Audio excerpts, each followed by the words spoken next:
All right, welcome to the Geek-A-Rican Podcast. I am the host, Zach Muniz. I'm here with my boy, Ali Oxnfree.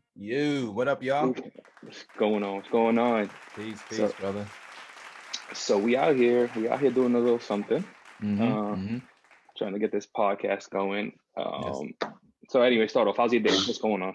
I'm chilling, man. Another day above ground is always a blessed one, so I can't complain. You know what I'm saying? So as long as I'm still here, we good. We good. How you, brother?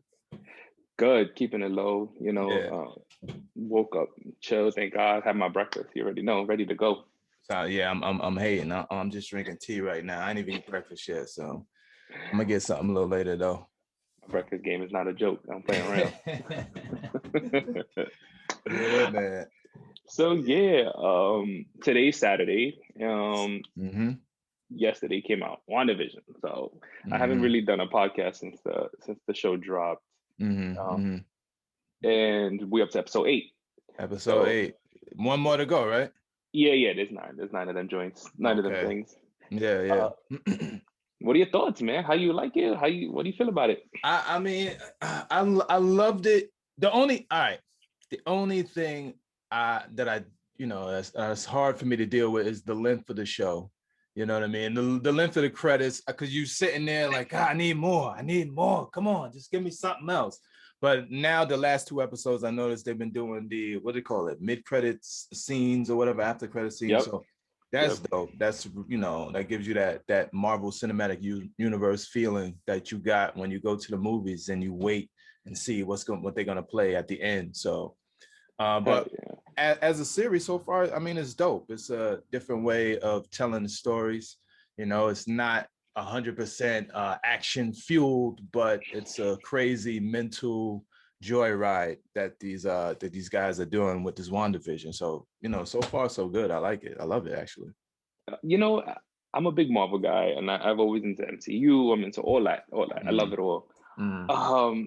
I can't find myself loving this show, right? I can't find myself loving this show. And it's hard to say that because I love it. And usually I'm one of these dudes that love everything. Well, you put it in front of me, I'm like, I can see it. I just don't know WandaVision, who they're aiming at. What audience are they aiming at? Because from episode 1 to, where we are now, they did the series thing, you know what I'm saying? The black and white joints to where we at now. And nah, man, like, I don't know. It's just not, like you said, it's not action packed. It's not giving it. It's not giving you that Marvel. Yeah, is that what you want a little bit more? I'm not gonna lie. The last episode, I kind of felt like, all right, we kind of deserve, something, a fight scene or something, a payoff, right? Yeah, a payoff. So now we got 1 episode left. And is this where we're gonna get the action? Like we had to wait 8 episodes to get action. Like that's my only thought, but yeah. It took too long to get to the story. It took too long to get to the story from episode 1 to maybe like 4 or 5. That's when they started picking up. Now, give us the payoff. You know what I'm saying? Like the Monica Rambeau story. I want to know everything about her. I want to know. I think she was just a good character. Yeah, and she is bad. She looks badass, and I think the character that she portrays is actually really good. Yeah. So, yeah, man, like I want more of her. I want some more action. Even that little fight, almost fight scene in the last episode, and it was Monica and Wanda. I was like, yeah, let's throw down. Let's do that. Yeah. No payoff. Yeah, that is, like I said, that is my only drawback, because I was watching it yesterday and when I got home, and my shorty, she's become a Marvel fan over the years, and that was the thing that she was like, okay, we waited. I mean, are we doing spoilers on the show? Well, we can, because I won't release it till Monday, so I won't drop it till Monday. Okay. So the part at the end when she was like, "So you are the Scarlet Witch," and my shorty turned to me and was like, "Really? Didn't we know that already?" You know what I'm saying? I'm like, I know, but this is the first time that they mentioned it in their movie, so I guess that's kind of like the payoff moment or whatever. But I understand her frustration. You know what I mean? Right, like, because God, I want more. We always known that she's the Scarlet Witch, right? That's who she is in the comics. That's who she's been in the shows and stuff like that. So they try to make it a thing at the beginning of the series where like, yo, nah, she has no code name. She's just always been Wanda. Cool. So now you're telling me now she's Scarlet Witch. Everybody, you're just like, all right, okay. I ain't gonna hate though. You know what they did, but I'm ready for Falcon Winter Soldier. I'm ready for that. I'm wondering that, like, if this episode, I mean, this WandaVision show, is this just like a bridge to what else is gonna happen, or is this a bridge to the Doctor Strange movie that's coming out? Like, you know, like, what's really the purpose of this? You know. So what I take it as is that Doctor Strange, she's gonna be in Doctor Strange, so she's gonna go there, and I heard that also Spider-Man somehow connected in all this or whatever. So this is all about multiverse and magic and all this other joint or whatever. So I don't know if they're trying to make it where Wanda's gonna end up being the bad guy. She's gonna go to Doctor Strange and be the bad guy there, and he has to stop her. I don't know. I think it's all connected somehow to a bridge, but I just felt like the show is a draw. It's slow. So it wasn't. You know what it is when you watch Mandalorian, because that's the other Disney Plus, stuff. Every episode left you like, yo.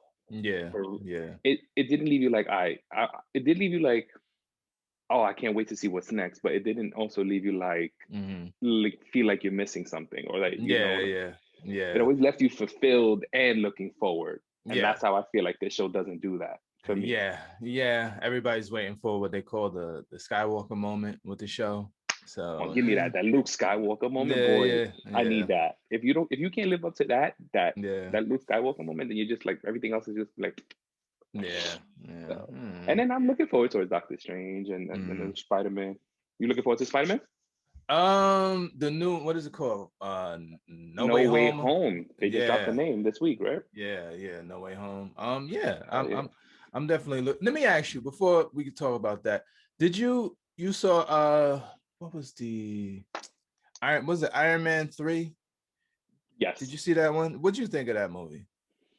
Iron Man 3 had a lot of flaws. It had some good parts, like they really tried to do the extremis in Iron Man 3, with him and stuff, but it didn't go with the right story, I felt like. But it wasn't horrible. It just I don't think it was a great, but Iron Man 2 and 3 had its problems. The WandaVision kind of, the series itself kind of reminds me of Iron Man 3, in the terms of like Iron Man 3, you really didn't see him do Iron Man shit that much. You know what I mean? It was all about the story behind him and what was going on and all that shit.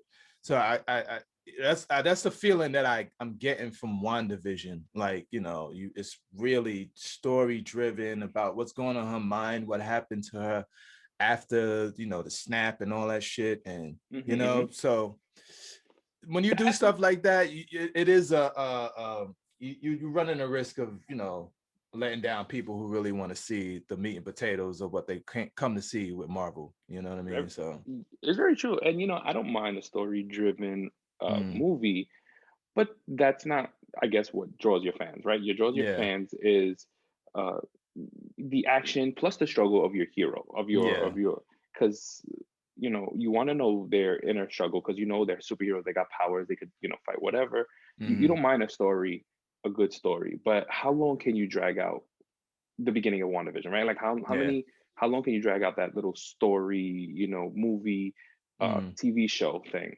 right? And I felt like by the time you got to episode 3 or 4, you were just like, all right, I get the gist of it now. When they gave you that Monica Rambeau story where she came back from the snap and she was looking for her mother, and you're just like, oh, see, that's a thing. You know what I'm saying? Like that's driving you. That's a story. That's a different character. You want to know more about that character. And as you go along, they're giving it to you so slow, and you're waiting weeks to get to this story. Half an hour at a time too. Boy. Sometimes you're like, oh shit, and then it just gets good, and then boom, credits. I'm like, this shit is whack. So, slow drip is a slow drip. So like your Iron Man reference though, I agreed. Like it was more about not Iron Man doing Iron Man things, but like more Tony Stark, and then the whole the Mandarin twist where he wasn't really the Mandarin. I was kind of tight. I'm not gonna lie. Yeah, I was kind of tight too. I was like, what the fuck? He's an actor. He was funny though, but yeah, like, Ben Kingsley. Yeah, he's definitely a man. Yeah, he's a great actor. So WandaVision, I think, we'll see next week. Next week, maybe we'll run into this again and we'll see how it finishes, how they close out the story. And then the following week, I believe, is gonna drop Falcon Winter Soldier. So okay. I'm ready for that. Oh, so they going right at, when Wanda ends the next week, they showing okay. Yeah, I believe that's how they're gonna do it. Because Falcon and Winter Soldier is the next show up. And I think they're gonna do the same thing, where it's every week, and then eventually they're gonna drop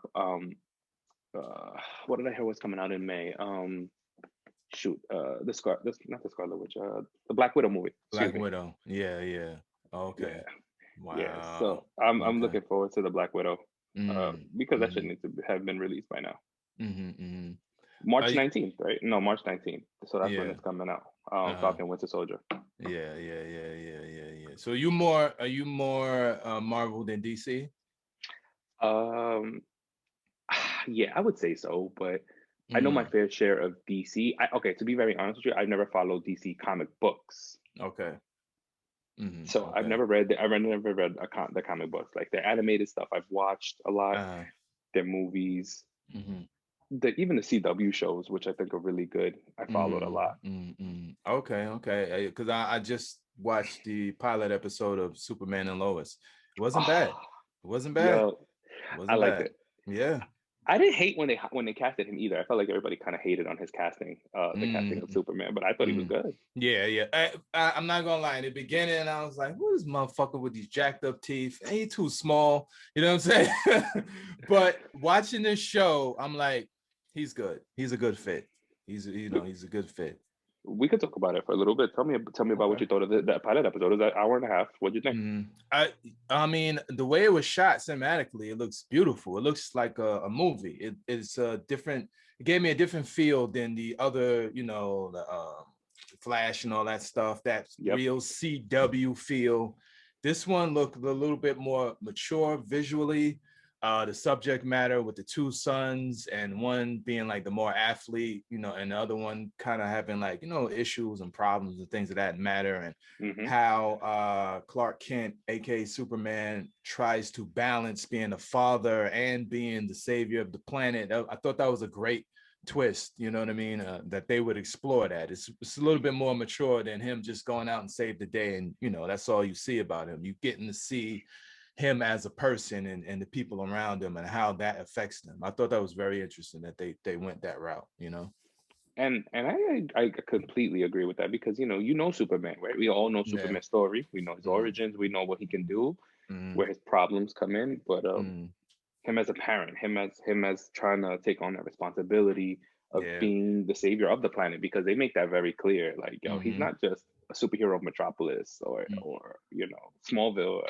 He's the protector of the world. So he has a lot on his plate. And the scene where Lois and her father and him, he tells her like, "Yo, you didn't marry Clark Kent. Like, you married Superman." You married Superman. Yeah. I thought that was dope. Because it really like, she's like, we need you here more. Like, nah, man, Superman got to save the freaking world. Yeah. It's a good show. Good show, man. I thought they could have casted a prettier Lois, to be very honest. Like, she's not really pretty. She kind of looked like Woodstock from Snoopy. Like her head, she got like the light bulb head. I know you. I noticed it, and I didn't want to say it. I noticed that. I'm gonna leave that to you. Because I saw that, I was like, "Yo, not for me." But the two sons, I think they were good actors. Actually, the two sons, the teenage boys, they had that. You could feel that relationship where like they kind of got on each other's nerves, but he's like, "Nah, I love you, bro. Like, I got you." And he saved him when them joints fell on him, and the disturbed one was like, you would like it to be him, to be the one with the powers, but it was actually the strange one, which I thought was fire. Wow. And I also saw that it had the highest rating for that time slot for CW in like 2 years. Okay. Like, mad people watched it. Watched it. I was a little leery about it when I heard that they was going to do, you know, a series about it, because I'm thinking like Lois and Clark, and like I don't want to see, you know, this campy, you know, kiddie shit, but you know, I like the direction that they're going so far. You know, Lois and Clark original adventure, the Adventures of Lois and Clark, the original show with Dean Cain.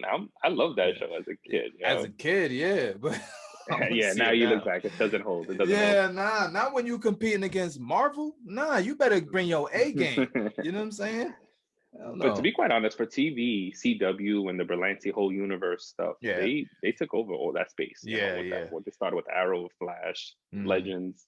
I'm not gonna lie to you, I never even see that Stargirl, whatever show. I have no interest. I watched it. It wasn't that bad. It was pretty good. Yeah, it's all right. Yeah. I have to admit something to you. I did not catch up on Flash. Like I didn't finish last season of the Flash. Me neither. I finished Arrow, and I think I fell off of Legends. And I was just like, but Legends I like though. Legends was really.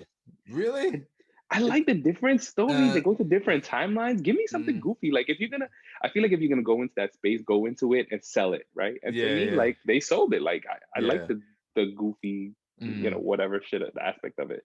It don't take itself too seriously. It knows what it is. It knows its space. It knows its audience, and it gives it to you. And I think it's actually entertaining. So I'll take it. Yeah, man. So I'm into DC. I'm looking forward to it. And speaking of DC, since we're on the subject, so it came out. It was announced. I saw this off of Screen Rant, and then probably a lot of other places announced it. But so DC has announced that J.J. Abrams is going to produce a reboot of Superman, and they have found a writer. His name is Ta-Nehisi Coates. I probably jacking that name up. Yeah, Ta-Nehisi Coates. Yeah. Oh, you got it. All right, so you better know it. So you heard of the guy? Yeah. He wrote on Black Panther. He also put out other novels and whatnot. Matter of fact, I read one of his books a couple of years ago. Matter of fact, he's a well-known writer. So he's a Black guy, and he's a great writer, and he's written also for Captain America also. And they have him to write the new script for the new Superman. Wow. Okay. And so he also just finished doing a project with Ryan Coogler, and one of his new movies is coming out, right? And you know how Ryan Coogler and Michael B. Jordan got that relationship. Yeah. So what are your thoughts of them bringing in a Black Superman, and Superman being, of African descent and stuff? Oh, it's going to be. I thought it's going to be the regular.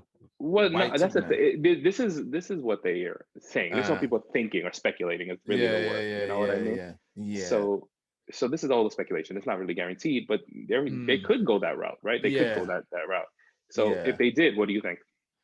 I'm not gonna lie. I'm a comic book conservative, I guess. I feel you. You know what I mean? I kind of want to see Superman as he is. Maybe have another character who might be Kryptonian, who happens to be Black, or another, you know what I mean? That actually, also, because if I was a comic writer at DC, I always wanted to know, like, Superman couldn't have been the only Kryptonian to make it off the planet, at least in my mind. You know what I mean? So I know that, you know what I'm saying? In another solar system somewhere, there's a bunch of brothers from the Chicago side of Krypton that got out too. You know what I mean? Like, have one of them come to Earth. Oh shit!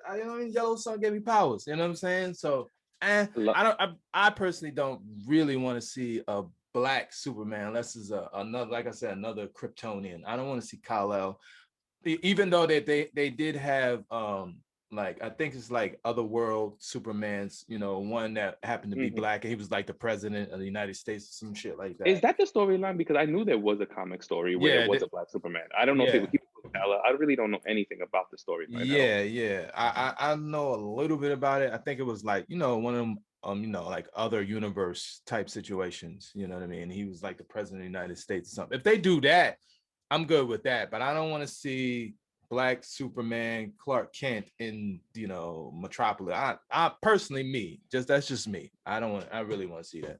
I'd rather see another, make a movie about another Black superhero, if that's the case. I don't really want to see Black Superman. That's just me, y'all. That's just me. You know what I mean? mean? So I just used the magic of Google and Wikipedia, and the guy's name is Calvin Ellis. Yeah, Kryptonian name Kal-El, ironically, and he must be from a different universe. He is a Kryptonian and president of the United States. I don't know how you could be an alien and the president of the United States, but that's cool. We won't even touch that. Yeah. But I think that's not bad. I'll take a different story, as long as you're not telling me that Kal-El is what we know as Kal-El is the black guy. Because I'm a comic book conservative too. So stick to the material, write it correctly. Yeah. The only exception to the rule for me is what's his name? Nick Fury. That's the only exception. I'm but cool in the with comic, him. He was black. In the comic, they changed him. In the Ultimates. They changed him in the Ultimates. Yeah, they changed him in the Ultimates. But when I saw Michael B. Jordan as Johnny Storm, I was all kinds of not interested. I'm sorry. I was like, I'm good on that. I'm good. What I don't like is sometimes they in animated and certain things is that they give Black Nick Fury hair.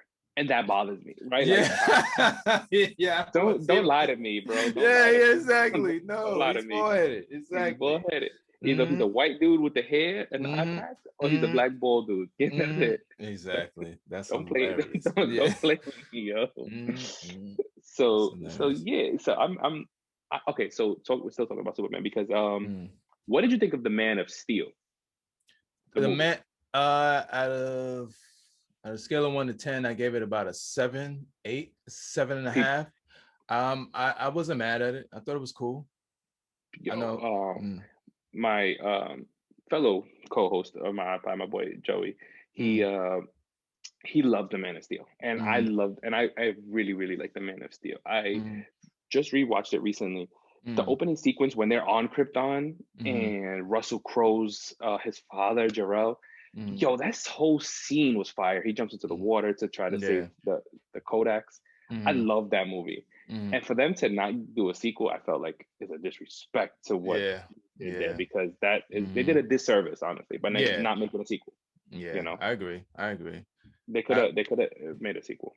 Yeah, I felt like they was rushing, trying to get everybody together too soon, instead of going the pace of Marvel, because I guess they competing with them. But yeah, he could have used a definite a sequel of his a sequel for that. And Batman, I'm Ben Affleck Batman all day. That's me. I wanted to see his own, so like pace it out. Take your time. Marvel got to where they at because it took like 10 freaking years. You know what I mean? They paced out the characters, put everything together, and it made sense. DC fucking Russian, put out fucking B versus S. That shit sucked. And now we gotta wait for the Snyder cut, and hopefully this motherfucker do some justice. You know what I'm saying? So I'm glad you touched there, because I did want to touch there. So they made Batman versus Superman, and it wasn't great. It wasn't totally trash. All right, no. It wasn't Justice League. They did rush it because they were trying to catch up, right, to Marvel. They thought we can do it backwards, right? We can introduce all these characters and then give them their own stories later on. Yeah. And I didn't think it worked. No, it did not work. Let's be very honest. It didn't work. The opening sequence where you see the Man of Steel sequence, but from Batman's view on the ground, and you see what's going on. I thought that was pretty cool. That was cool. That was cool. But that could have been the opening to a Batman movie, honestly. That could have been the opening sequence to a Batman Exactly.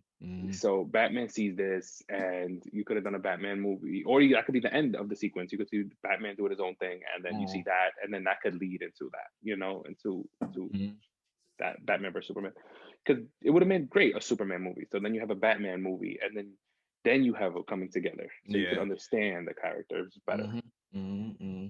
Zack Snyder they gave him $70 million to redo his vision of of Justice League.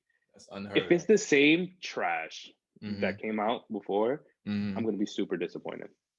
Yeah, and I'm pretty sure the studios will put a hit out on him, because motherfucker, we gave you 70 more million. Goddamn. Facts. Like, we know we ain't give you no $70 million to come out with this trash, but people are still gonna watch it though. That's the HBO Max. You have HBO Max? Yep. You have to spend that money. You gotta spend that money. You gotta spend that money, because if not, you left behind. Yeah. Speaking of HBO Max, you watching that Kong? King Kong. When does that come out? March. Yeah, I'll be watching that. I just finished. Actually, I was watching this morning. I don't know if you saw Lovecraft Country. Have you seen that?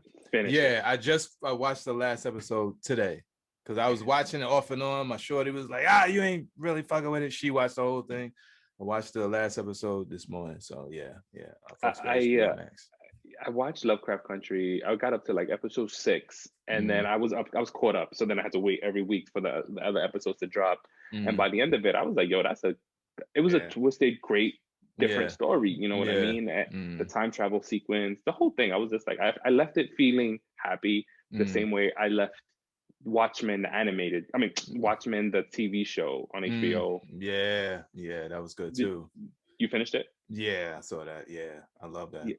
Yeah, that story was great. I really enjoyed that Watchmen. Yeah, man. So speaking of DC, we have, we got a couple of more movies to look forward to though. That's coming out between 2021 and 2022. We got Suicide Squad that's going to be coming out this year in 2021. Yeah. Oh, that's directed and written by James Gunn. Okay. Guardians of the Galaxy. Then you got the Batman coming out with Robert Pattinson. I love the trailer. Trailer. I know you're probably your team Ben Affleck, which I am too. I'm big Ben Affleck. Yeah. But what I did do was watch the DC Fandom. I don't know if you watched it, but there was it was a thing where they like DC showed all their content that's coming out and all their ideas.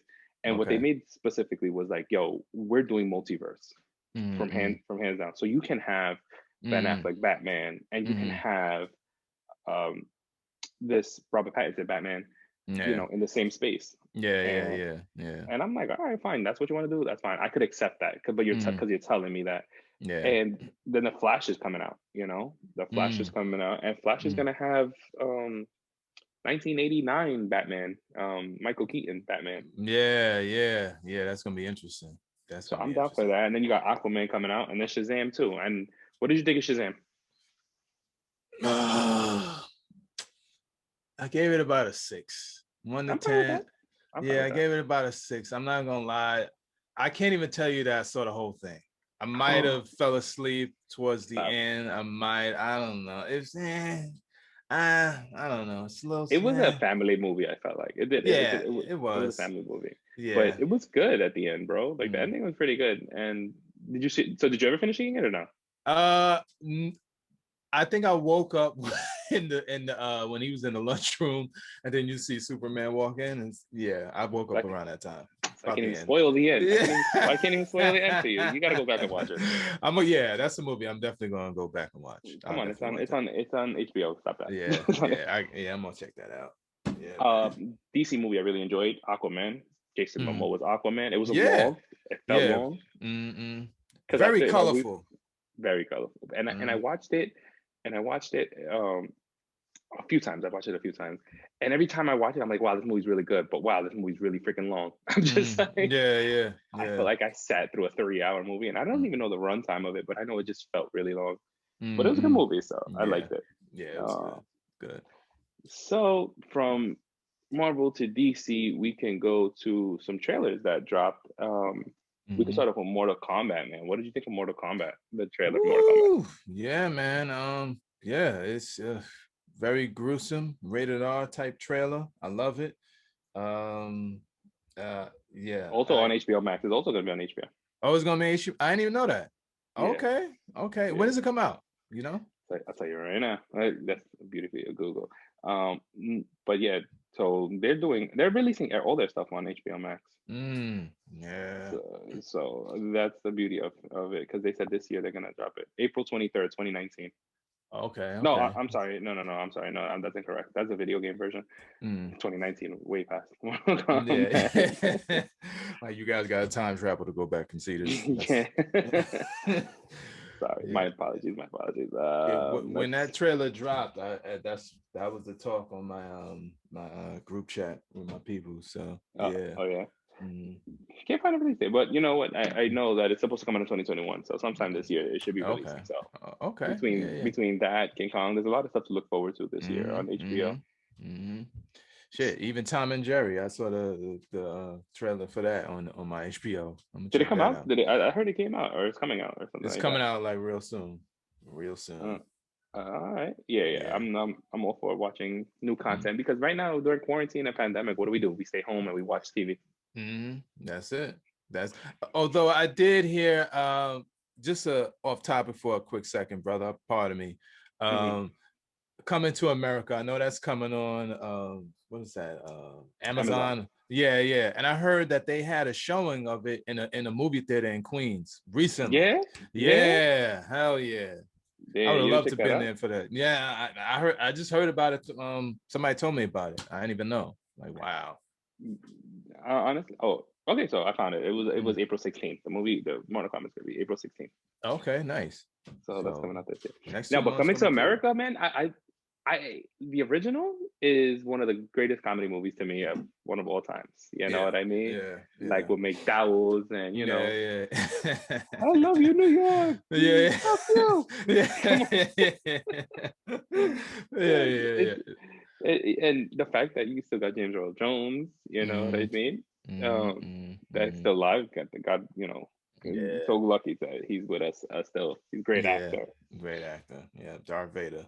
Darth Vader. Ooh, look at the segue. My man, segues. Star Wars. Star Wars stuff. Okay. I just wanted to talk about Star Wars a little bit here because I know you're not into it as much as you hardcore Star Wars. I'm you know what I mean. I fucks with it. I dip in and out, but yeah, I know a little something. Yeah. So there's a lot of stuff coming out for Disney Plus. You know, they had Investors Days and Star Wars stuff or whatever. But right now, what Star Wars is doing, they have like a book initiative, a story initiative. Okay. And so there was a lot of books, right? A lot of books released in Star Wars throughout the years. But once Disney purchased it, they didn't keep everything canon. So they kept everything. They kept some stuff canon. They kept some other stuff. So what they did was they had a project called Muniz where nobody knew exactly what it was, but it was basically these 5 story writers, and they came together to make a big story, one big story called the High Republic, the story of the High Republic. The story of the High Republic takes 200 years into the past before the Star Wars saga. So before you meet any of them, 200 years before that, the height of the Jedi and then the Order. And it's actually pretty good. It's actually really good. And so the first story that dropped was this book right here, which those who can see is called Light of the Jedi by Charles Soule. And it starts off really good. I'm not going to really spoil it. I'm going to let people read into it. But there's been, it's a really good book. And I would advise anybody who likes to read books to check it out or listen to like review books or podcasts because it's actually really good. Then another writer that's on that project, and one of the 5 was Justina Ireland, who came out with a kid's book. Well, not really a kid's book. It was like a teen book. And it's called The Test of Courage. I finished this one, which is really good as well. And then they got comic books, which is why I'm plugging it in also. So you know, this Scott Calvin is his name. He's a writer. He is writing for in Marvel. It's a Marvel Star Wars series from the High Republic. And they're up to episode 2. I mean, they're up to issue 2 and 3 is coming out in March 3rd. So that's a plug. Check it out. High Republic, Marvel, High Republic. Nice. And that's actually good. And then right now, Claudia Gray came out with her book, which is Into the Dark Star Wars. And I'm in the middle of it, as you can clearly tell. And just a quick synopsis of what the books are about. There was a great disaster in hyperspace. Something happened with the hyperspace, and they couldn't use the hyperspace lanes to travel around no more.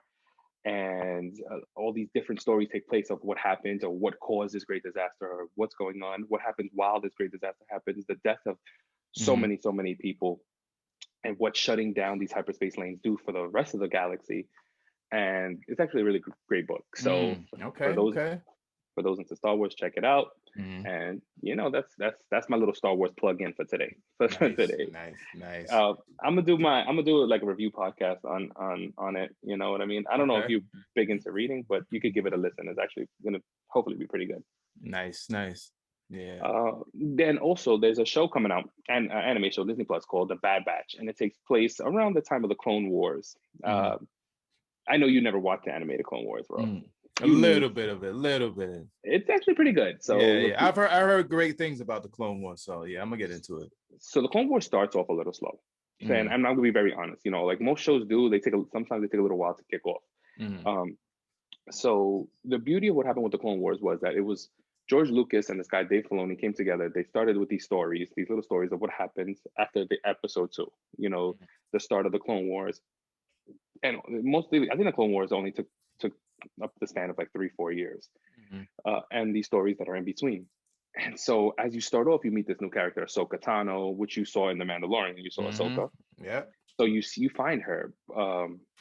Actually, it was actually a little movie. It was an animated movie at first. It was like an hour and a half. It was a really short movie. And so that's where you meet Ahsoka, and they give Anakin the Padawan Ahsoka.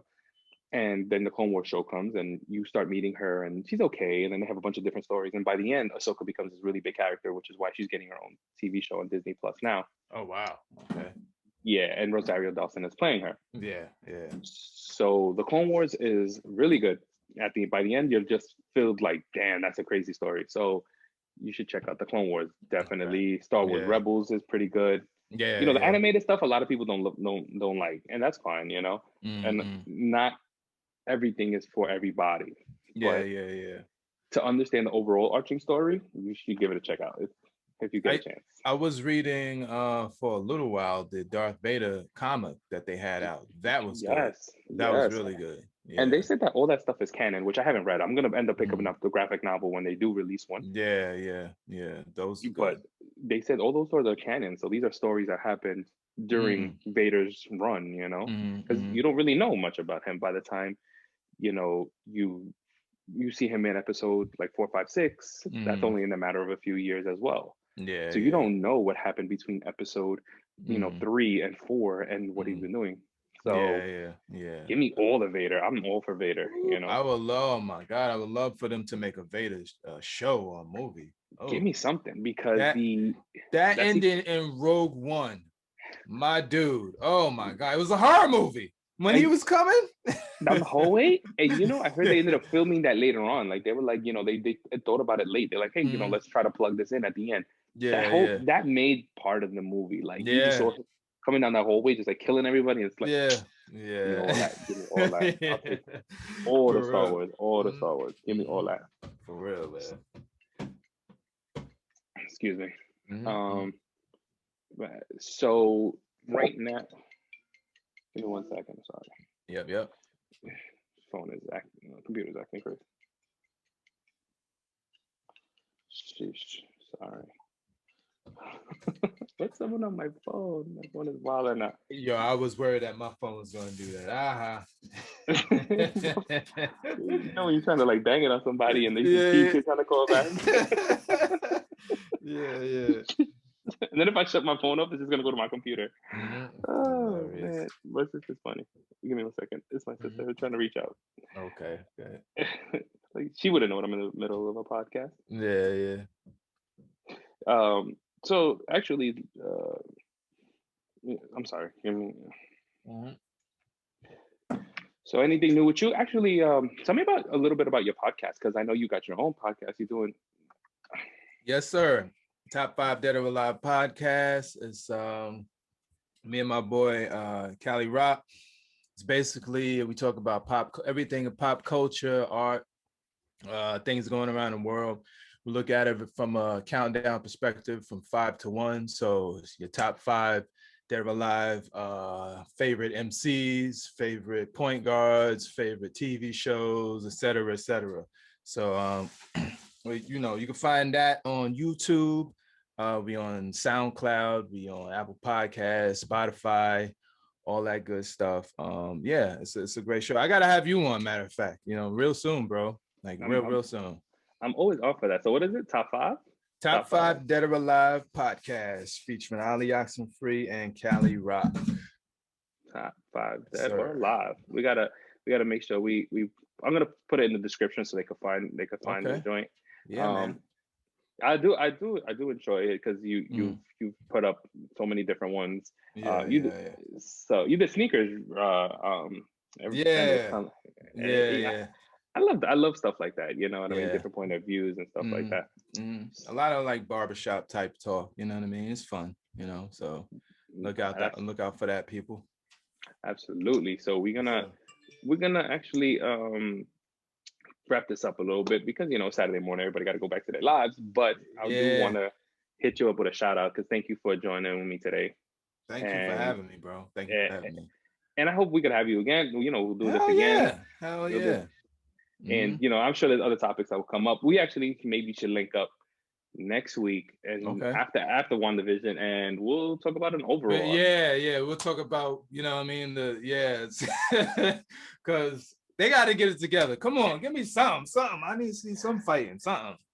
If at the end I feel like, all right, that was worth it, then I'll be like, all right, cool, fine. Yeah. Okay. But if it leaves me the way you leave me, I'm gonna be like, that shit was a waste of time.